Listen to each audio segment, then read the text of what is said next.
Joshua, Rabuji. Tita, Kumusta apo ko? Jenna's in critical condition right now. Tita, anong nangyari kay Jenny? Bakit siya na ospital? Allergy daw si Jenna. A deadly type of allergy. Allergy? Doc, Are you the attending physician, ma'am? And the grandfather of the patient. I beg you, doctor, please do everything possible to save my grandchild. I don't want to lose her. She's the only one I got. Please. Thank you, thank you.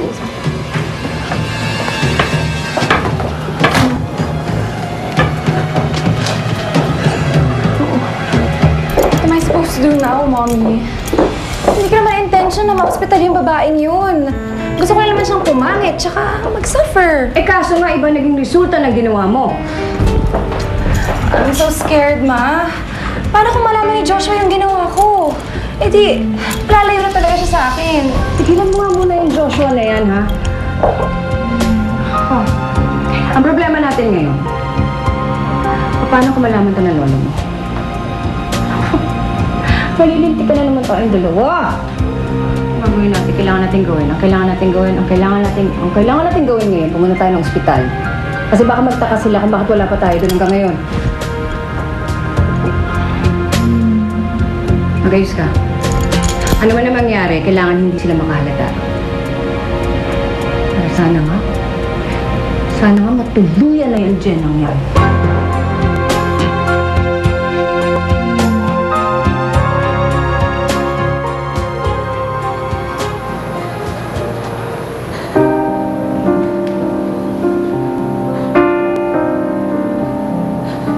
Diyos ko. Manikluhod po akong lumalapit sa inyo. Para niyo na pong awa. Pagalingin na po ang anak ko. Maawa po kayo sa anak ko. Marami na po ang nawala sa akin.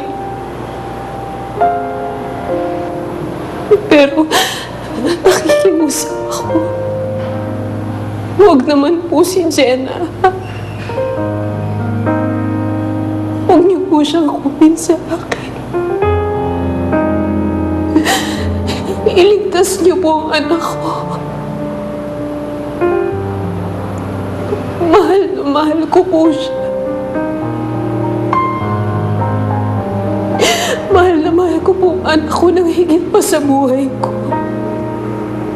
Aray na po, awa.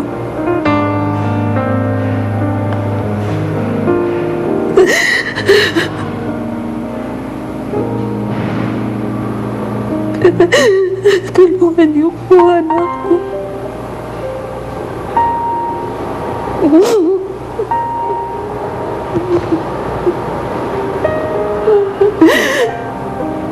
Tita Josefina. Jenna's safe already. Ligtas na po siya sa panganib.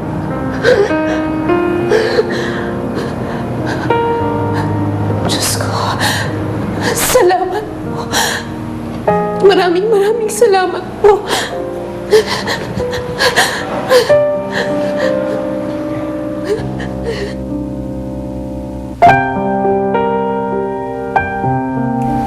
Sonia?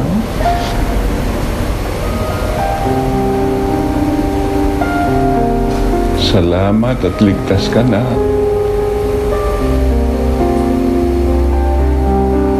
Akala ko, mawawala ka na sa akin. Hindi ko yata kakayanin. Pag nawala ka ulit.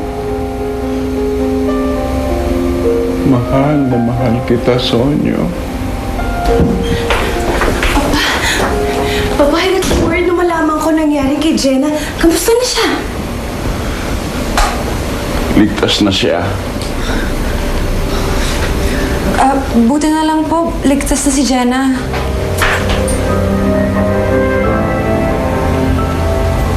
Bakit ngayon lang kayo? Ikaw, Ivy, nasaan ka nung may nangyaring masama kay Jenna?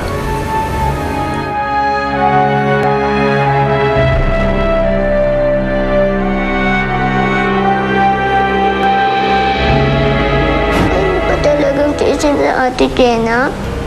Wala ka na ba talagang natitira pagmamahal sa kanya? Ano nangyari kay Jenna? Nasa ospital siya ngayon eh. May aksidente daw na nangyari. Pero hindi ko pa po alam yung buong kwento. Ate Jenna, nandito na kami ni Kuya. Dumaan lang kami, Jenna, para makita kung okay ka. Kahit galit ako, hindi naman kita kaya tiisin. Alam ko, malayo na tayo sa isa't isa. Pero hindi ko pa rin kaya kapag napapahamak ka.